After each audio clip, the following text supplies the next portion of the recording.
I'm going to be honest with you as always.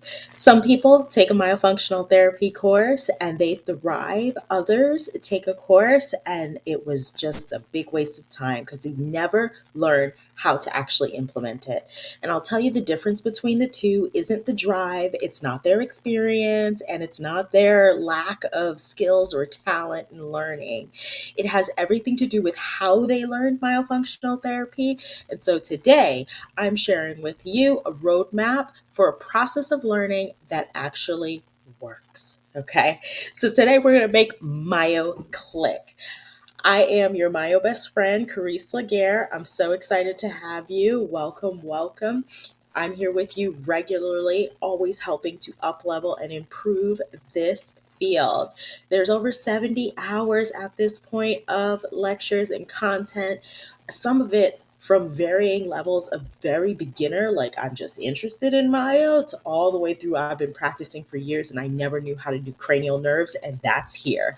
So keep it going. We need to, as a profession, make sure that we are uplifting each other. I didn't have these resources when I was first starting out. I mean, I technically still don't have these resources. Like, if it's not me providing it, where are they?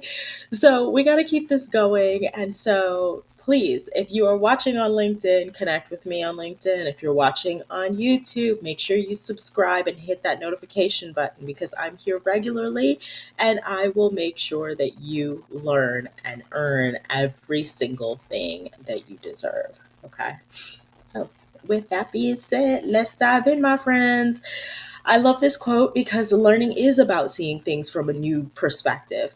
And that is the biggest part of why I do what I do here, is that we are all in like this space of wanting to do better, be better, and we get really passionate about myo and airway.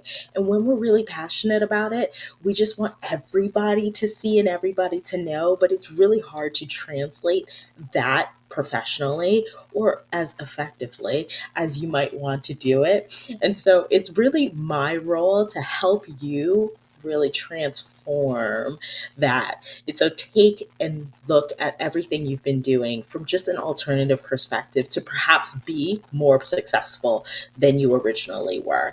And that's the biggest thing with education in Myo, because everybody seems to think that because you are a hygienist or because you're a dentist, you are automatically going to thrive in this. Well, let me tell you that OMT is not dentistry. It is not your traumatic experience of dental hygiene school or dental school. It is something entirely different. We practice it from a different mindset. We practice it in a different way. It is not something that you sit at and you work at for 2 years, 4 years in school to then be still confused and practice out in the real world. You get maybe a flash bit of training, and after that, go out into the world and impact others' lives. And so I think it's really important that you start there. This is not something that you go into lightly. It's not something that you go into with a perspective of, okay, I'm just going to take an introductory course. Because, boo, what even is that? Okay, that's not how you start a career. In I would hope that everybody understands that now, particularly in hygiene, because of how opposed we are as a collective profession to the oral preventative specialist and like that flash training for assistants in something that we do professionally and clinically. The damage of which we feel like that's going to do to others. This is some of the energy that we might be feeling from some of those other professionals who do come and say like, oh, are hygienists even qualified to be doing myofunctional therapy? Should this even be something that dentistry is doing? Like, what is it in their scope that allows them to do this? No, all of that is nonsense. We can learn myofunctional therapy in the right way. We need to just start altering the process because an introductory course is just that.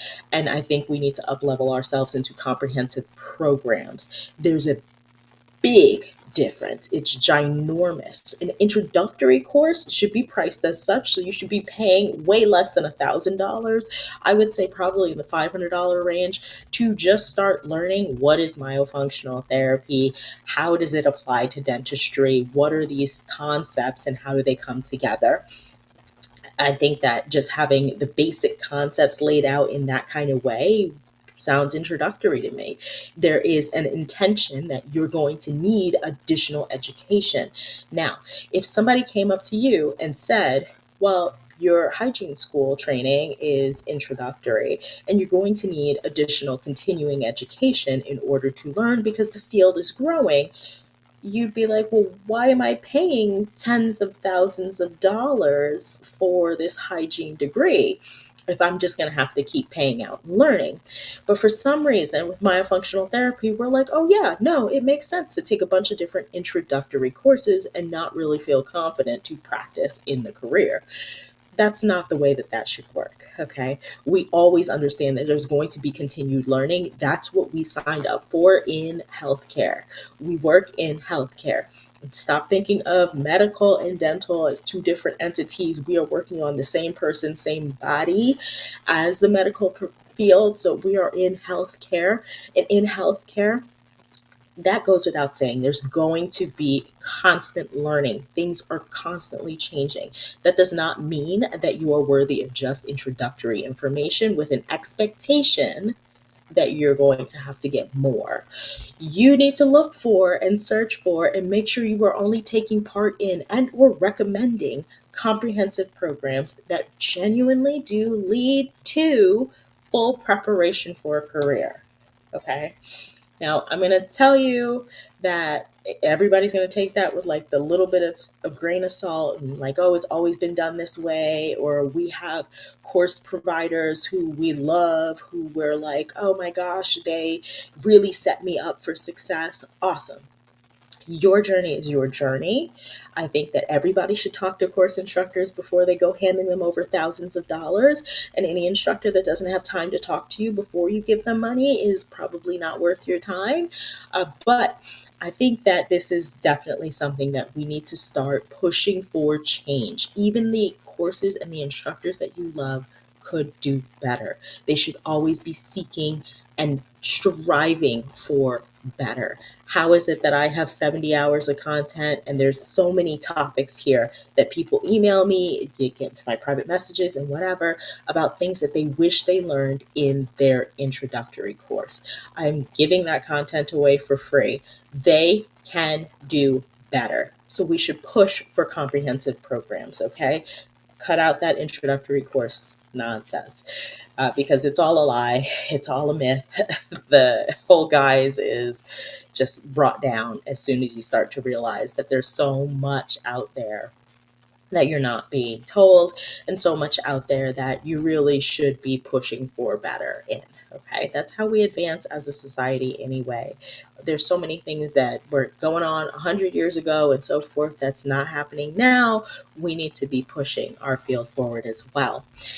So, now that I've gotten off that soapbox, let's talk about what you should learn in a comprehensive course. In a comprehensive course, and most courses are offering, I would say, I hope at least 90% of what's listed here, but this should be a baseline, foundational, like these are the things you are absolutely going to learn.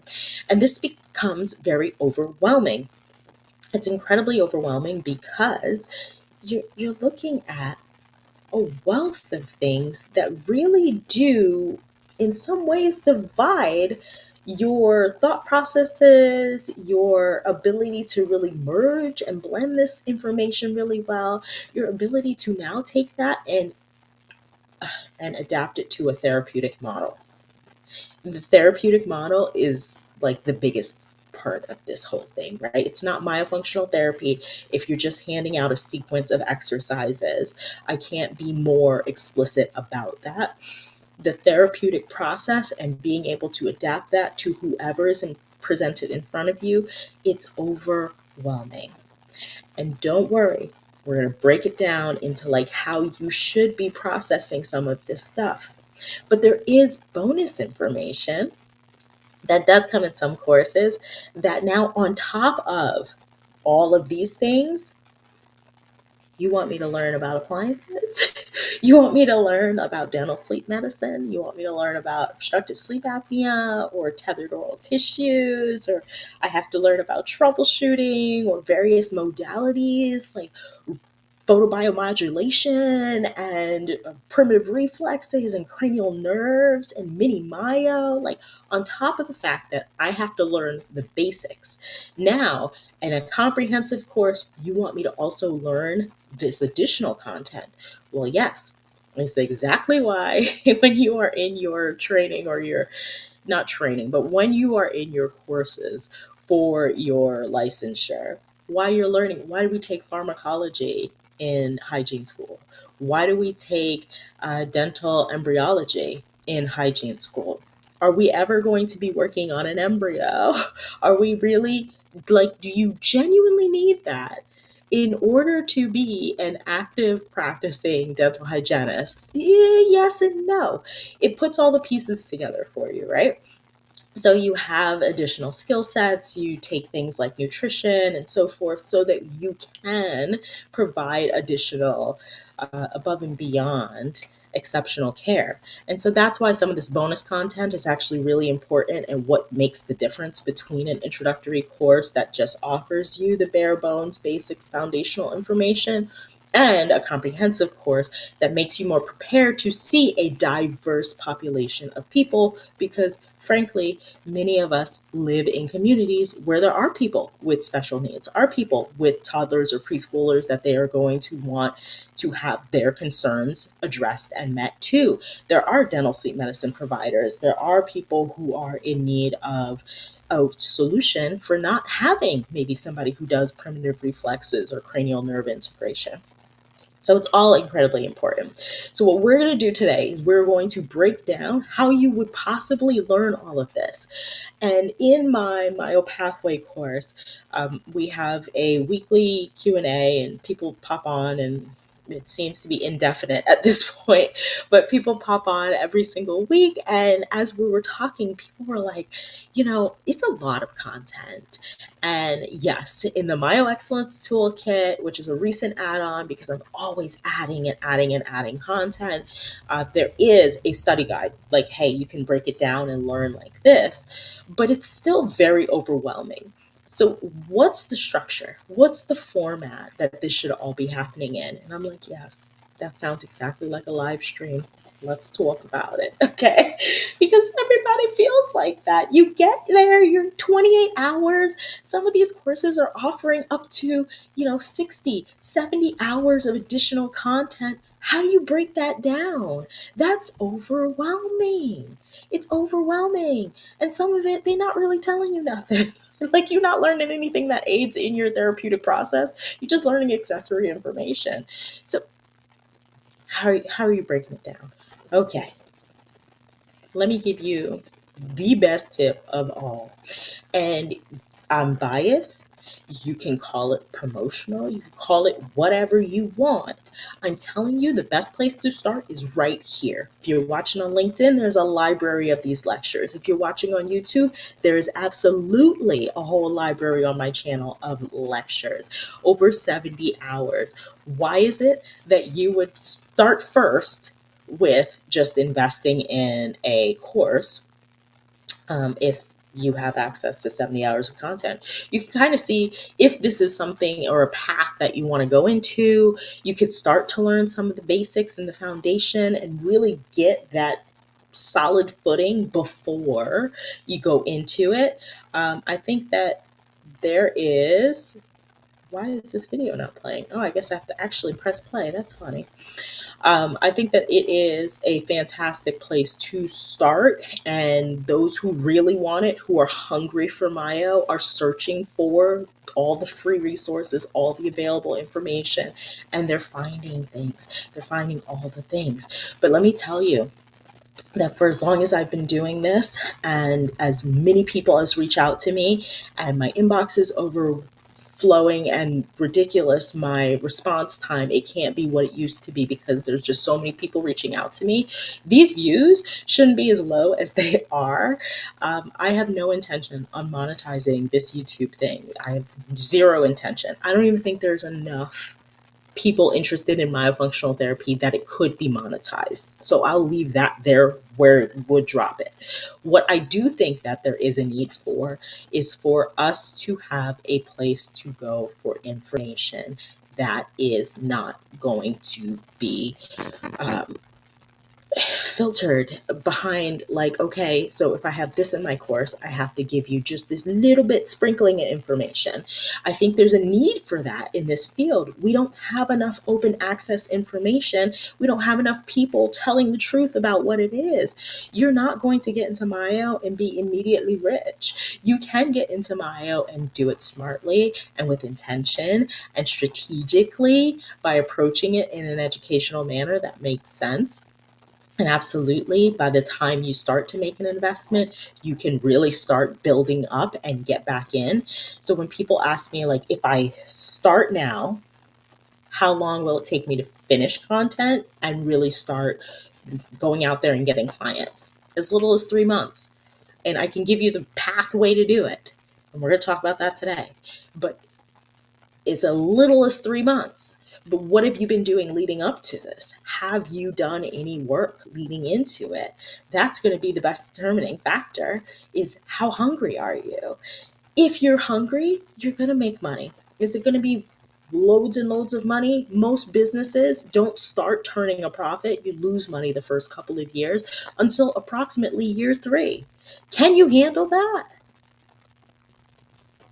If you cannot, stick to the free stuff and stop sending your friends to places to go look for courses. Like, send them to people who can give them additional resources so that they can get to where they need to be. Okay. And that's real, raw, honest, and about as straightforward as you're ever going to get from anybody who probably has more to sell to you than anybody else in this field. I'm telling you, if you don't start the free path, you don't want this. You don't want this. Nothing about you wants this. Okay. Whatever you do, I'm going to give you all the information. I promise it's coming. You know, I had to lead into it. But whatever you do, I am absolutely begging you that you ask for longer access. There are so many courses out there that will give you access for the time that you're in it, or will give you a year afterwards of access, or like 6 months, or maybe 3 years of access to the content, or you don't get any updated content. They will happily take your money so that you can get the updated content in a year or two, and like, oh, for a reduced fee. That's foolishness. Foolishness. For the amount of money people are paying for what everybody's calling an introductory course, you should have lifetime access. If you don't have lifetime access, it should at least be 5 to 10 years, because I'm telling you, that is how frequently you will go back to this information. You will go back and back and back again. When I started out, I had absolutely none of those resources available to me. I was in a live in-person class. I took a virtual class. There were some things there, but I can't get any updated new information. I can retake a course, but why on earth would I want to get your same content? And if I get the same content, how much of it is updated? It's like these new textbooks that come out every year with a new edition, and then a new edition has 5 sentences where the words were mixed around, or maybe a new paragraph, but there's no new research or nothing else. Like, I need more. We need more. We need to collectively be demanding more. So, whatever you do, ask for longer access, because you're going to need it. You will go back and review. So, while there's a process, there's a method to the madness of learning it, I promise you're going to go back to that information. I promise you will not regret having longer access to that information and being able to access at no additional cost updates. You deserve that for what you're paying. Okay. Now that that's out of the way, ideally, I want you to start with understanding all the connections and how everything comes together. All right. So that's all your initial background and history of myofunctional therapy. How did the field start? What are the basic principles of it? How does the physiology connect to the structure that's there? What's an oral facial myofunctional disorder? How does this connect to systemic manifestations? Are there any connections to autoimmune? Like, what is all of that? That's where you need to start. That is step one. You have to know the why, like how it's all connected, in order to start to explain this to people. Some people just get so excited about it, or it just starts making so much sense to them immediately that they stop thinking about how they're going to communicate this, and it comes off as a passion project. I love a good passion project. Nothing more exciting than like doing something that's, yay, a great time. But if you're going to make this a profession and a career, you have to be able to talk about it and communicate with patients. And if you don't fully understand all of those connections, if you can't tell me specifically why my leaky gut is contributed to my mouth breathing, why am I signing up to do an evaluation with you? If you're just like, oh yeah, there's a connection. Okay, and what is it? How does this work? Like scientifically, what's involved? You have to be able to explain it. That way you can present it. That way, with the confidence of such, you're able to really, I don't want to even say like close more cases, but you're able to help more people because they understand the importance of you. And that also knocks down an entire barrier with the whole insurance thing. And one day maybe I'll do a live stream about insurance, but the long and the short of that live stream is going to be that insurance is not the way to go for Myo. One, it's an uphill battle. You're very unlikely to get paid for it. Patients are unlikely to get reimbursed for it, but it's something that is actually worth the investment. But if you don't understand the connections and you're just talking about oral rest posture and you don't understand how it gets deeper, what are the deeper reasons why people need to do this, it's not worth the money. I'll tell you that hands down. I wouldn't pay for it, and I know a lot about it. Okay, my whole life is deeply invested in myofunctional therapy, but I'll tell you there are about 10 different ways to get to the same thing if we're just talking about oral rest posture. But myofunctional therapy is special for a lot of other ways and reasons. And go back to some other lectures if you really need to like deep dive into that. Okay, those airway red flags lectures, that's a good one because it really does bring down some of the connections for you. Okay, and then I want you to dive right into the research that accompanies that. Now, when I say research, I want you to also know that myofunctional therapy is not evidence based, particularly the way that we practice it in the United States of America. I'm not going to speak for any other country, and I'm just going to say that in the US, it is not standardized. There is insufficient evidence that it works the way that we administrate it because there's just insufficient evidence in totality about this profession. And I think that it is important to note that research does help you substantiate certain scientific facts of matter.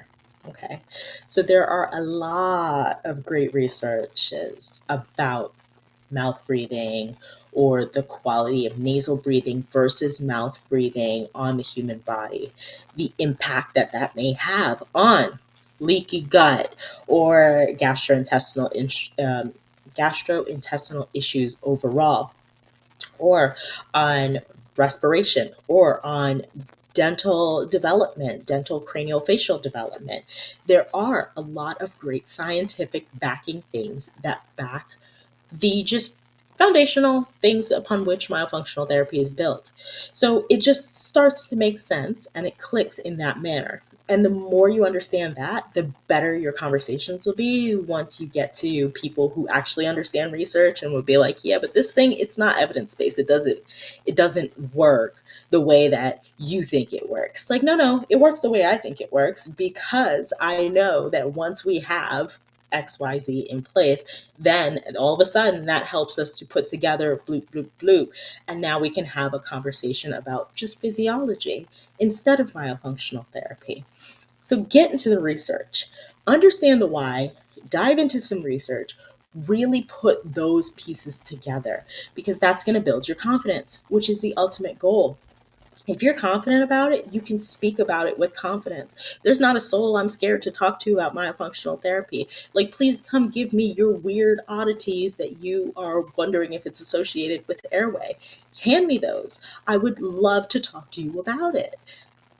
I'm that confident that I know what I'm talking about. And anything I don't know what I'm talking about, with that same level of confidence, I can put together at least one or two possible associations and then tell you I'm going to research it because I think that there's a good rabbit hole to go down if I go look into XYZ. You got to get there. You got to build that up. Before you start looking at any exercises, before you start diving into like evaluations and like how am I going to determine a tongue tie and yada yada yada, you need to put all the pieces together. All of them. If you don't put them together, you're not going to understand, you can't communicate it, you're not going to be confident about it, and you're going to look at this content and you're going to be like, oh, well, I guess this wasn't for me. That was a waste of $3,000. I don't want that for you. Okay? Be confident. Next, now that you got that done, you understand the foundations, and you are supremely deep within your soul confident about this thing. Now you can move on to the first steps. And the first steps are really like when people start approaching you or when you start approaching people about myofunctional therapy. So all the communication aspects of it, your consultations, your evaluations, like start working on that content within the course. And practice, practice, practice.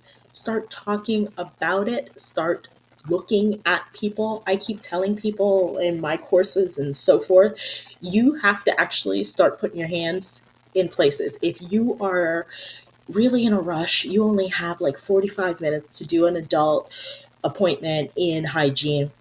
I know the pressure of that. I'm a hygienist. I understand the pressure of that. I get that you don't have time to do like a really thorough intraoral, extraoral exam. And so you're going to struggle with my protocols for airway hygiene, like doing all of that stuff.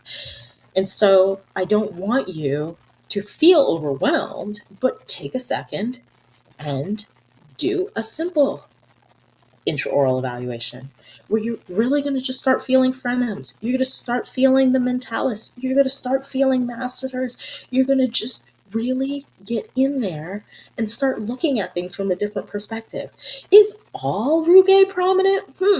Let me start looking at various rugaes. You have sometimes 8, if not more, opportunities with patients in your chair to look at things and to start getting a feel. You'll start to feel the difference between tight, overdeveloped, tension, pain patterns. You'll start to pick up on. You'll start to understand the difference between what's within normal limits and what's outside of that. And so practice, practice, practice. Because once you start to understand what you're supposed to be looking for in an evaluation, the more you start looking for it while you have opportunities with people in front of you, while you have opportunities with family members at home. Once you start communicating that, like, hey, this thing I started to see and notice, okay, now I can start to talk to patients about it. Hey, I just felt your mentalis and it feels very, very strong. It's very strained actually in its appearance. And I just wanted to talk to you about how that might be having an impact on you when you are eating, when you are just trying to close your lips at night, when you are trying to wear this appliance that the doctor has fabricated for you. Practice. It's going to make you perfect. So just start putting all the pieces together. Okay. And in this moment, while you're putting those pieces together, it's a great time to just start being aware. What is the workflow? For those of you who are interested in doing myo in a dental practice, you really should understand and master how the business flows because the business all depends on the patient experience. And so you need to be like the general master of being attentive to what happens during that patient experience and how you could kind of start to implement. So you're looking around and you're seeing, oh, there's a little gap of time here. Oh, Sue Ellen is really, really good at talking to people. And every time they walk in, she's doing so and so. I could probably talk to her about Myo and how she can start to give some of my screening forms away. We want to get Epworth in the office. So Sue Ellen, she's going to be the person that gets that Epworth to them. They're going to be like, what's this? And she is just beautiful with her words. And because of that, I know we can just get Sue Ellen in on that. So that's one last thing for me to do. Good, check. And then when they come back, I'm going to be able to just have it right there for me. I can see, I can do my tallies. I know what it is. I did it, whatever. You start to put it together. Now, remember, our very first thing was the background and understanding the research and everything and knowing the science, like what's happening. Now you're looking into something different. So I want you to understand before I go any further, because I feel like this point might be lost, is that you're pausing any efforts to look at anything else until you have completed this. So before you can get to this evaluations and so forth, I don't want you looking at treatment planning. I don't want you practicing exercises. I want you to just get your tactile senses,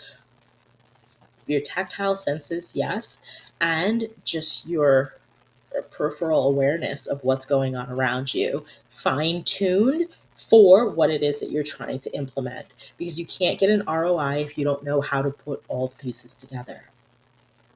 Okay.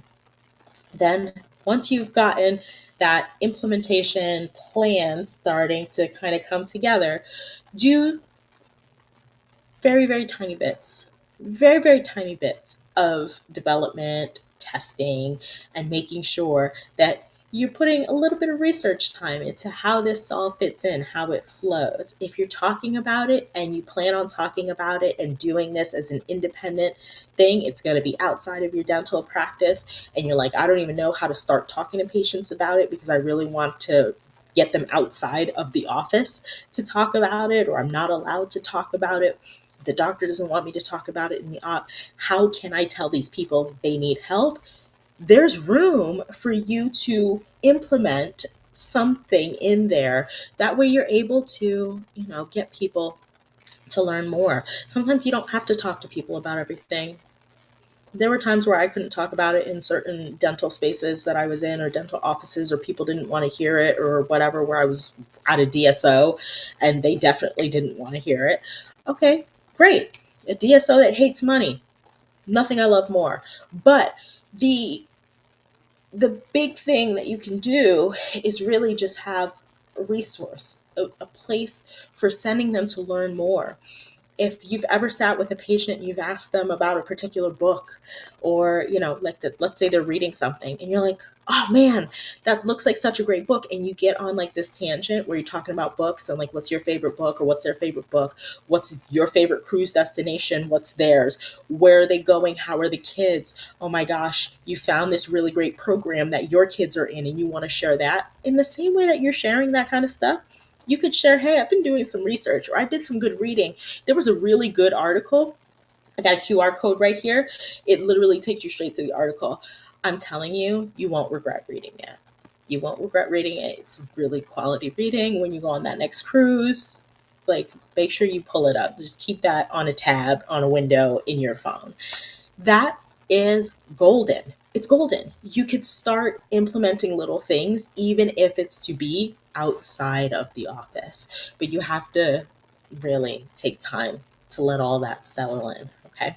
And I'm telling you, people aren't going to be ready when you're ready. And if they are, you could always start up a waiting list. So that waiting list, if somebody is like eager and willing and they're like, oh, nope, this all makes really good sense. You've started talking to me about it. I want it now. How do I start myofunctional therapy with you? Just, hey, I'm still doing a little bit of learning. I still have a bit more refining to do in my process. Can I put your name on this sheet? And then I'll call you when we're ready. And I promise it won't take any more than maybe 90 days or so. Awesome. Really excited. I look forward to hearing from you. It's going to happen. Okay. It's going to happen. Then finally, you can move on to your exercises and treatment planning. If you do not have treatment planning in your comprehensive course, I need you to demand a refund because you're probably just going to be doing like a sequence of exercises, and a sequence of exercises is not a therapeutic process. And I would hope that you're not doing an evaluation for people that you're going to do the same exact thing for. It is a disgusting money grab. If I'm not going to do a custom treatment plan, I don't need to evaluate you because it doesn't matter how you come into my practice. I'm going to do the same thing that I would do for any old Joe that comes into my practice. So that's a disgusting money grab. I think it makes us all look bad. So stop doing evaluations if you're just going to do standard, like, oh, session one is session one, session four is session four. If you're going to do that, then don't do evaluations. Let people know what they're getting. You're going to do a standard process, and this standard process, it works for you, it works for your kid, it works for your mother, it works for your cousin, it works for everybody. Okay, if that's what it is, at least you let me know that this is not custom to me. It's not about me and whatever my outcomes are going to be. So do that. But treatment planning for a true therapeutic process, it takes thought, it takes sequence, it takes time. Exercises are how you kind of put some of those pieces together. So start doing the exercises and hold until you've mastered them. You can't teach something that you did not master. It doesn't make sense. It makes no sense. So you've got to do the exercises, get in there, really start doing them multiple times a day. You're asking people to do exercises multiple times a day. There's no excuse for why you can't do some of the exercises that you're struggling with multiple times a day. You might hold here for just about a month. You might very realistically hold in this one spot in your course for a literal month. And if you're doing some course that's, you're in a cohort and you've got weekly things or whatever, all right, just follow the weekly stuff. And then however long you have access to that content, go back and do it in this sequence. I'm telling you, nothing will have ever clicked more in your mind than when you do the exercises and you see, okay, I see how this is a prerequisite for this and why this is absolutely essential if we're going to get to habituation, and only for people who are lacking this. So when I'm treatment planning, I know I need this one for this thing, and everything starts to come together beautifully. Okay. Treatment planning, exercises, do it, don't stop, master it, and everything comes together. It's like an evil plan. Some of these memes I really, really love, and I thought that was so cute. Did anybody see the research? You could give me a little thing in the comment. This is a total tangent, by the way. The research that just recently came out that raccoons are starting to domesticate themselves. Like, they're starting to develop faces that are more cute. So they're starting to do what dogs did a long time ago, where now we're starting to domesticate. Oh, what's so cute? Like, I could just own a little raccoon. This is not one of those domesticated looking raccoons. This is an evil genius raccoon, but I think it's still just a fun tangent to go down. So you're going to master. And once you're at this phase, I also think it's a great time to network. It's a really great time to network. There is a great company, Blink, BLINQ. I don't have a code for you. I am not an affiliate. I get no money for recommending them. I will say, though, that Blink, you can do a free virtual business card, have it right on your phone. People can scan it, have your information, so forth. Like, start networking, going and talking to the people that you would love to work with. Just tell them, I'm in a course, I'm learning. I would love to share some of this knowledge with you. I would love to figure out how we can communicate and coordinate care for patients, because I'm going to have people to send to you. I've started talking to people about this. I've been building up this waiting list. There's a couple of people I already have in mind to send. I just want to make sure that we're a good fit and that we can collaborate well. And I'm still learning. So, I want us to learn together. That way we can do this as a team. I'm telling you, when you go to network and you want to wait till you're done with your course and you think that there's going to be a bunch of people who are like so eager and ready to work with you, there's not going to be a bunch of people. If you get one or two people who are very, very eager and like, yes, finally, I've been looking for a myofunctional therapist. I'm so excited. Awesome. You're just honest with them. I'm still learning. I want to know more about your client base so that I can start to target some of my education and or tap into the resource I have in my instructor. I need to tap into that resource to say, hey, I have connected with somebody who's a functional pediatric doctor, and that functional pediatric physician is really excited about working with me, and they have a lot of special needs patients, and they have a lot of patients that are of a certain type. And so I need to know what specifically should I be starting to shift my focus to so that I can work with this demographic. Tap into your resources. If you're networking after you're done with the course or after where you only have access to your instructor for whatever ridiculous reason by just like email or whatever, then what's the point then? You spent all that money, you didn't even get all the stuff out of it. So you're going to network while you're in the course. It's the best time. Nobody's ready when you are, and the very few that are absolutely willing to wait, especially if you're going to start to cater to what is their demographic, what are their people. So just give yourself a little bit of a window to start those conversations, and the people who are very, very excited about it and are loving that you're learning and are curious to know what you're learning and would love to like learn from you or learn with you, those are some of your forever people. Forever people. Like you guys will be thick as thieves referring to each other 5, 10, XYZ years from now. Okay. So you got this. Like network while you're in the course. Okay. Now, additionally, I think this puppy dog, like really sad eyes, like those sad puppy dog eyes, this like Puss in Boots begging, might come in handy with your friends, your family, your neighbors. Okay. The people who you know need myofunctional therapy, the people who you want to have as like your first little guinea pigs. I'm learning something. I'm learning something that might be beneficial to you. You think we could do an evaluation? I got some time, on such and such a date. I can come over. We can do it online because I'm learning how to do some stuff online. It'd be really great if I actually did like a Zoom with you. That way I know that I can do this confidently with telehealth or whatever. Like just get your wonderful best sad eyes pout. Like, please help me. I'm just a student. I remember all those days of like trying to beg people to come in for me as patients in hygiene school. And like, I had no, zero, I had zero family or friends that were willing to sit for me. My parents loved me very much and very deeply, and they loved their bodies more. They were like, no, we're not going to sit and open our mouths while you have sharp instruments in your hand. And to date, I still haven't seen most of my family as like clinical patients. I just thought about that. That is weird, because I think everybody starts to see your family and friends at some point. But yeah, no, I haven't gotten there yet. But with Myo, you definitely need that support. So if you had that during hygiene school, it's really just a repeat.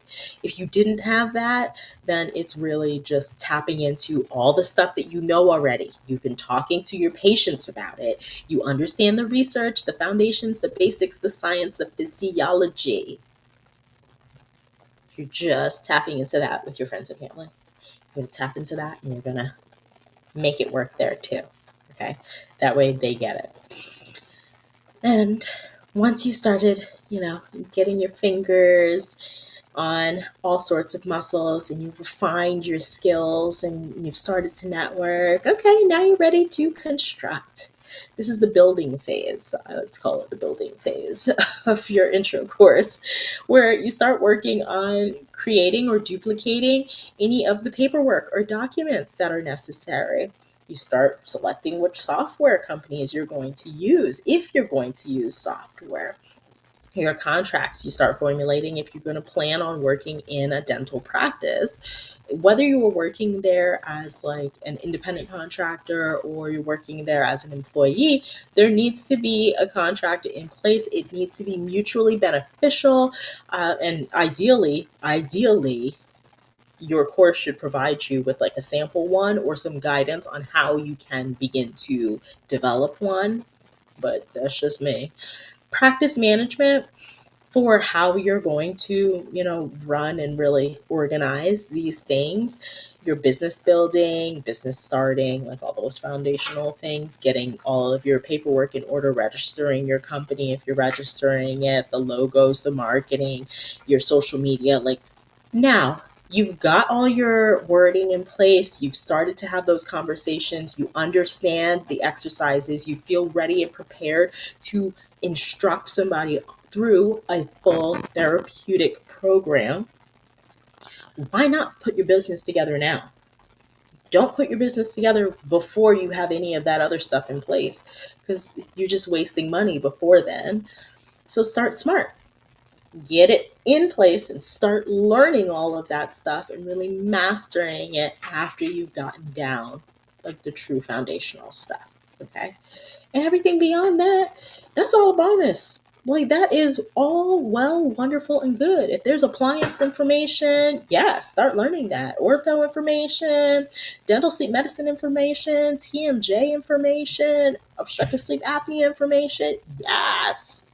Troubleshooting, what? Yes. All of that is just a bonus. You understand the basics. You've got that. And if you have longer access to content, you can get into that stuff whenever. You can get into appliances when it starts to become relevant to you. If you decide that you're only working with a certain population or demographic, some of that stuff you might not even want. If there's aesthetics in your course and you work in a dental spa environment and they started doing a little bit of airway, or they're doing MARPI because they really want to help people, adults, with their aesthetics, what do you need mini myo for? You don't need that for. What do you need dental sleep medicine for? You don't need that. It's a great bonus to have, maybe, if you see somebody who happens to be in some situation. Okay, great. I know I can go back to that content. But outside of that, it's all a bonus. It's all a bonus. Master the foundations and get a little bit of troubleshooting in, because you'll build up some of your own troubleshooting as you're learning exercises. And I keep telling people, like, you have to master these exercises because there's little nuances to how you're even going to learn it that might help how you instruct others in it. So master. That way, your troubleshooting kind of is built into your mastery of these exercises. But on top of that, your instructor may have various tips and tricks that they've learned over the years for complex cases that you can now apply into your wheelhouse of exercise stuff. But it gets messy. It gets messy if you start tapping into that before you start to master some of these exercises on your own.